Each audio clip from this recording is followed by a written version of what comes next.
সংসদের প্রথম অধিবেশনেই রাষ্ট্রপতির অভিশংসনের প্রস্তাব করবে ১১ দলীয় জোট, এমনটাই আশা করছে এনসিপি।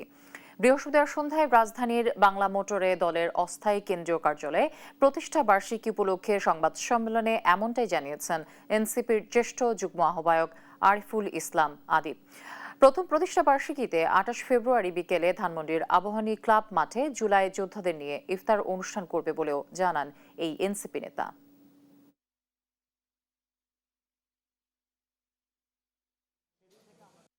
বিরোধী দলের পক্ষে ১১ দলের যে একটি ঐক্যবদ্ধ জোট আছে, তারা বসে এটা চূড়ান্ত সিদ্ধান্ত নেবেন।